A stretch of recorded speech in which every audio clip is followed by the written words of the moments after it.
Entonces, es uno de los principales bloqueos, definitivamente. Muy bien, y nosotros nos vamos con otras informaciones. En Guatemala, el presidente insistió en mantenerse en el poder a pesar de una investigación en su contra por corrupción.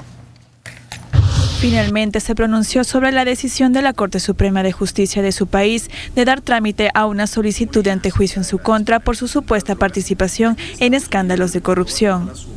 En un reciente discurso, el presidente de Guatemala, Otto Pérez Molina, ratificó de manera tajante que no renunciará a su cargo. Así que yo estoy dispuesto a enfrentar estas situaciones, estos debidos procesos, pero voy a seguir trabajando hasta el último momento para servirle al pueblo de Guatemala. Según lo que reveló un ente de la ONU, Pérez Molina, de 64 años, tiene responsabilidad directa en fraudes millonarios revelados en el sistema de aduanas y el seguro social, que involucran también a altos funcionarios de su gobierno, por lo que podría ser procesado penalmente. Este caso ya ha causado la renuncia de la ex vicepresidenta de Guatemala, Roxana Valdetti. La Corte Suprema de Justicia de Guatemala avaló la solicitud de antejuicio realizada por un diputado del partido WINAG, pero pese a la fuerte presión social, el mandatario rechazó las acusaciones, por lo que se muestra presto a colaborar en el proceso judicial. Los ciudadanos de este país están a la espera de que el Congreso decida si levantará o no la inmunidad a Pérez Molina para que sea procesado penalmente. Muy bien, y ha sido pues el Parlamento de este país pues que ha aprobado esta comisión que va a formar y que va a ver el tema del presidente, que yo creo que ante los hechos y por presión también tanto nacional como internacional, yo imagino que va a terminar renunciando. Bueno, las elecciones son en septiembre, ¿no? Entonces ya no falta mucho tampoco. Y el presidente gobierna normalmente hasta comienzos del año próximo. Entonces, imagino que él está jugando con este tema de los plazos, ¿no? Ahora, lo que sucede es que se están dando todas las semanas se están dando protestas, ¿no? Sí. Y cada vez más él, digamos, está siendo cercado por estas protestas. Ha habido la renuncia, ¿no?, de varios altos funcionarios, ministros, en fin. Tu vicepresidente, es una manera, claro, que es una manera de alguna forma de tratar de apaciguar la población, pero estas se siguen dando. Es interesante destacar que los que están, digamos, estas son manifestaciones que se han dado de manera espontánea, ¿no? Autoconvocadas a través de las redes, básicamente jóvenes de clase media, ¿no?, a las que se unen otros sectores de la población, hay empresarios, hay incluso religiosos que forman parte de los manifestantes. Y claro, la presión va aumentando, ¿no? Y no solamente alcanza al presidente, sino incluso quien pudiera ser el candidato, porque lo que ha estado pasando normalmente en Guatemala en las últimas elecciones es que quien quedaba segundo en las elecciones ganaba en las siguientes, ¿no? Entonces hay un candidato Valdizón, Juan Manuel Valdizón, que normalmente, si la lógica se mantiene y él es candidato para las próximas, para ganar. Sería favorito para ganar. Pero ya los manifestantes están... Entonces la clásica es decir, bueno, ahora le toca a Valdizón. Y los manifestantes gritan, no te va a tocar a ti, Valdizón.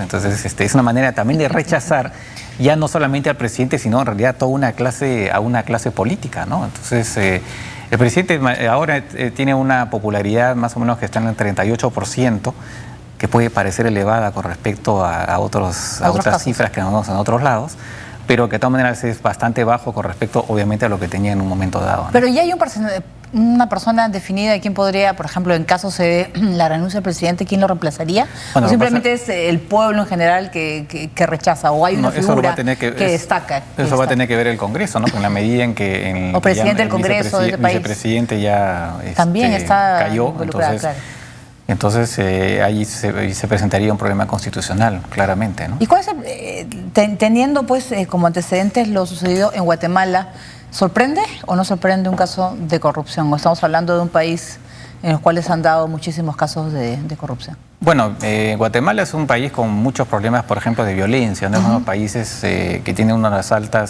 tasas más altas de homicidios, por ejemplo. Recordemos que es un país que ha sufrido una larga guerra civil, ¿no?, de más de 20 años. Entonces es un país que enfrenta pues una serie de dificultades y que este fenómeno de la corrupción también lo afecta, como por lo demás, a países vecinos, ¿no? Honduras pasa lo mismo. Entonces, claramente ahí tienen hay un problema que es, lamentablemente, que es no solamente problema de Guatemala, sino de varios países de la región, ¿no? Sí, por ejemplo, estaba yo leyendo que se habla que este presidente ha incurrido en delitos de asociación ilícita, incumplimiento de deberes y encubrimiento propio. Lo que yo no sé si hay realmente pruebas, o es porque dicen que si él es el presidente debió estar al tanto de todo lo que realizaban el resto de funcionarios de su gobierno. Bueno, o sea, eso lo va a tener que él definir, ¿no es cierto? Ese es todo el sentido de la acción judicial, ¿no? Ahí se va a determinar si efectivamente hay pruebas que lo puedan incriminar a él directamente y no solamente a sus más cercanos colaboradores, ¿no?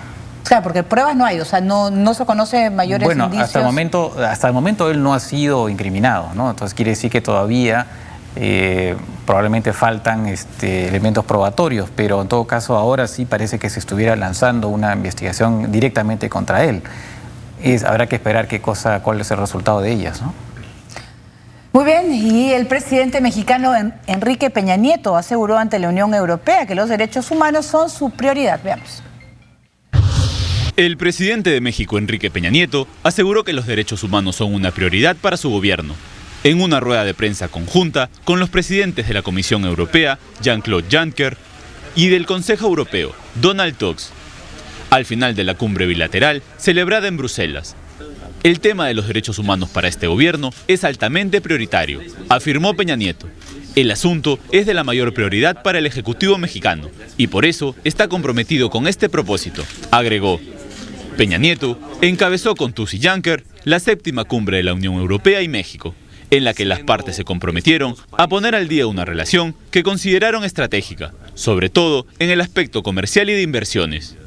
Tusk y Juncker evitaron responder, y Peña Nieto, además de subrayar la importancia que el gobierno le da a este tema, enumeró las acciones que está realizando para mejorar la situación. El Parlamento Europeo condenó el año pasado la desaparición de los 43 estudiantes de magisterio en septiembre en Iguala, estado mexicano de Guerrero, y pidió a las autoridades de la nación latinoamericana que actúen de forma rápida, transparente e imparcial para detener y juzgar a los responsables. En tanto, un grupo de residentes mexicanos en Bélgica y países cercanos se manifestaron frente al hotel al que Peña Nieto acababa de llegar en Bruselas para protestar por el caso de los 43 estudiantes que desaparecieron en una acción coordinada por autoridades y policías locales corruptos con el crimen organizado. Es momento de ir a nuestra franja electoral.